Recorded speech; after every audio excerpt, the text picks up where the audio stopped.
Joe Rudy.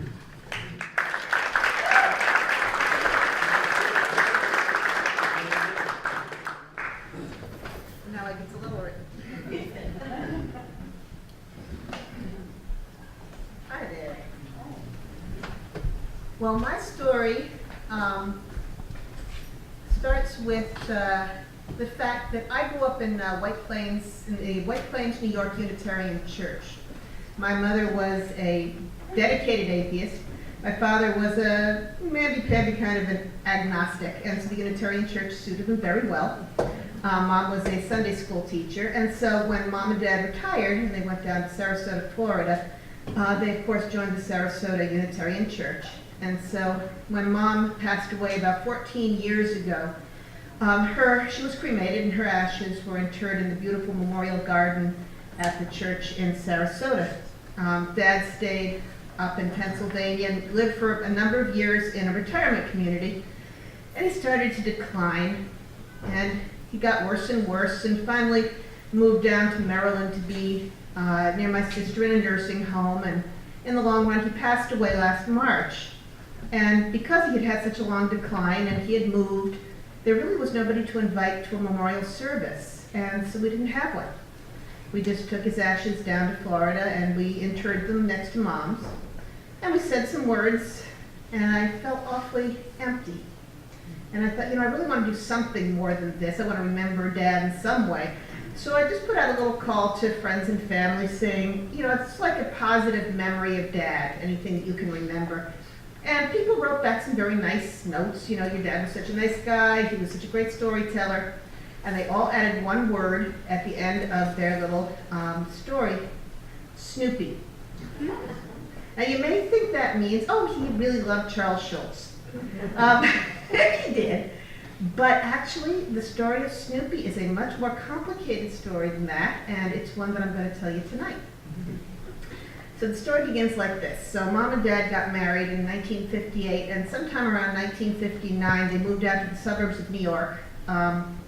And Dad would go into New York City to call on clients. He was a food broker. And one afternoon, he was coming home from New York, and he went to Grand Central Station, and he heard somebody calling his name.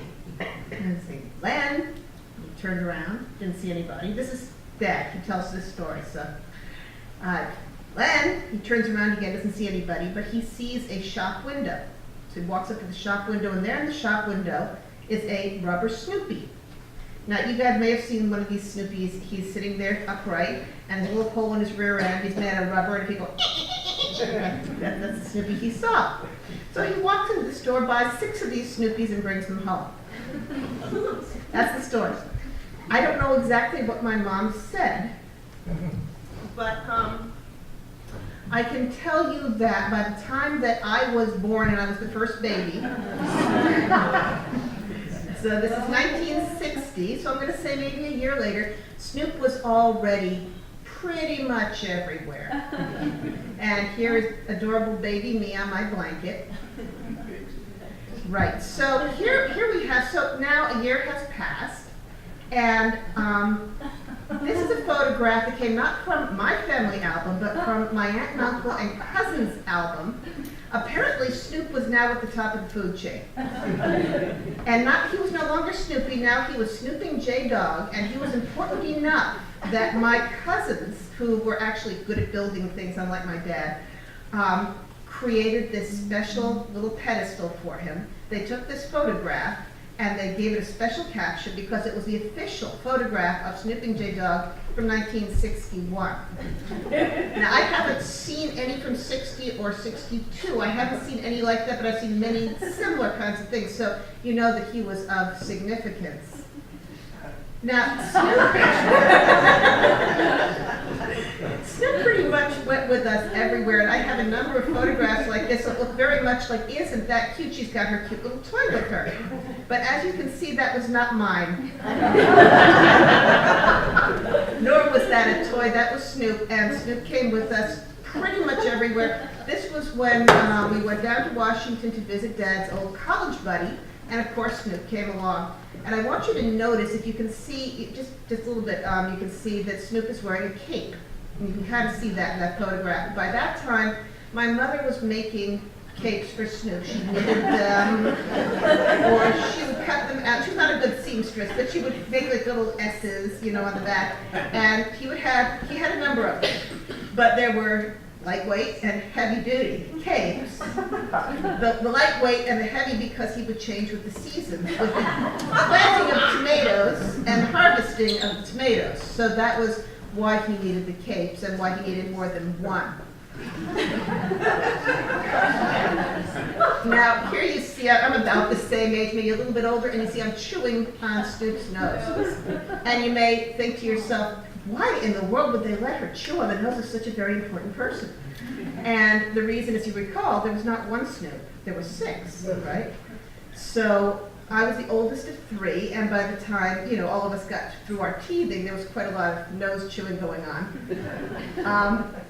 So there had to be a changing of the snooping corpus. And if that sounds like a Catholic term, it is. It was a very serious occasion to which I was not invited.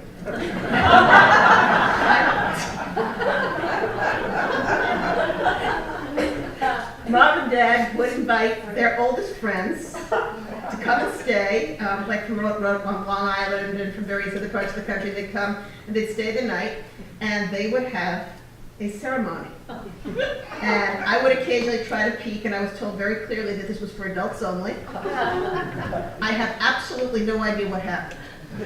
All I can tell you is that the next morning there would be a new snooping corpus, and that snooping corpus would be ready for, you know, for life.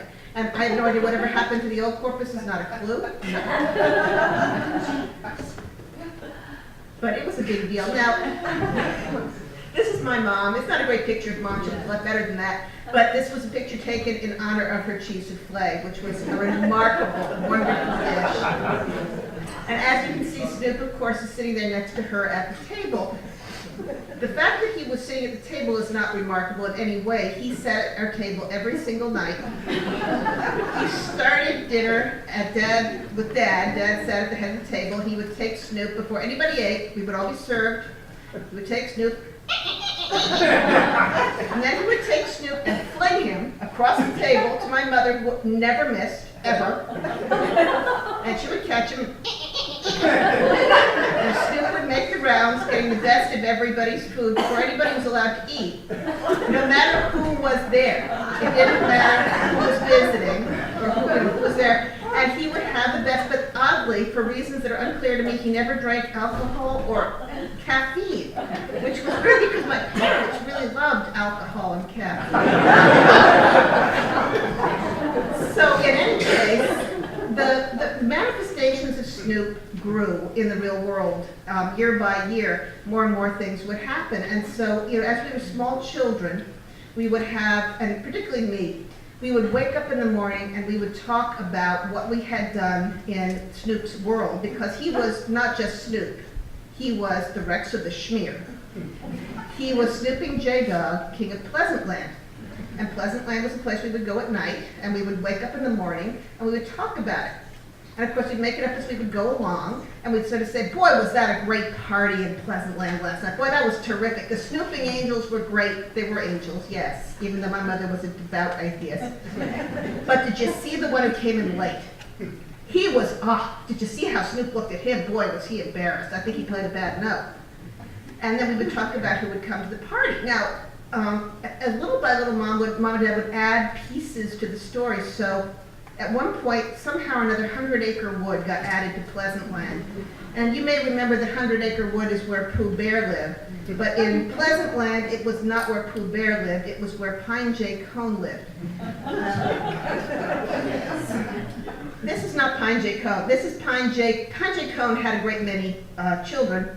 And all the children in Pine J. Cone lived in this condo here. You can see it looks just kind of like something at Palm Beach. So they would show up, usually, although they would often be late, and we would talk about that a lot. We also had manifestations of Snoop in the real world. So, for example, this was Snoop's, was rep. Snoop's representative in the real world when the corpus was not available. Because sometimes the corpus wasn't with you, but Snoop needed to be. We also had, this was Remp. He was kind of a jokester. We had gosh, we had Dr. Dog who would come when we were sick and look after us. And we also had Barbara and Emily who lived in the car. Barbara was an elf on the shelf and Emily was a little smiley face, and they were in charge of crossing bridges along with all the snooping angels. So that was very important, and we would always have a ceremony for crossing the bridges, again, no matter who else was in the car. So this was kind of how things were. I don't know much about it, and as you can see, you know, it never occurred to me this was weird. I mean, Snoop was just there. And again, you know, my parents bought a house in the Poconos. Friends would bring presents for Snoop, you know, and that was fine. So, you know, as I say, about 14 years ago, my mom passed away, and Snoop continued to be part of my father's life, a little bit less, you know, the thing, but he was part of my dad's life. And about a year ago, Dad kind of knew that the end was near, and we were talking about what that meant to him. And he said, well, you know, I'm really not worried too much because, of course, when I die, I'll go to Pleasant Land and your mom will be there. And I thought, wow. Okay, well, I guess I'll be seeing you there. And he said, oh no, when I die, the door's closed.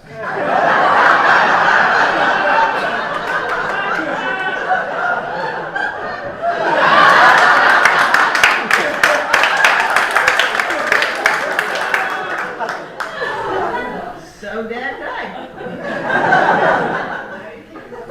And, well, so we took his ashes down, and we buried the ashes with one of Snoop's representatives. He was a little Snoopy toy about this big that traveled around. His name was Snip. We had two, we were cool. The actual genuine Snooping corpus went with my sister, and I really have no idea whether the door's closed. I don't know whether I'll find myself in Pleasant Land sometime in the future, but I'm guessing not. But I will tell you this, we have a son who is autistic. He's now 21 years old, and he has an imaginary friend. His imaginary friend is named Froggy, and Froggy's nothing like Snoop. Where Snoop was demanding, Froggy is kind.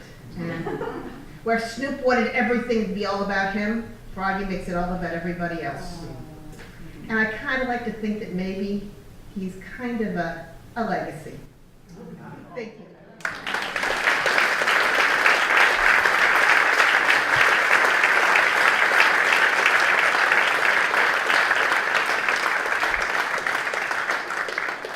I'd like to welcome Dave Eisman.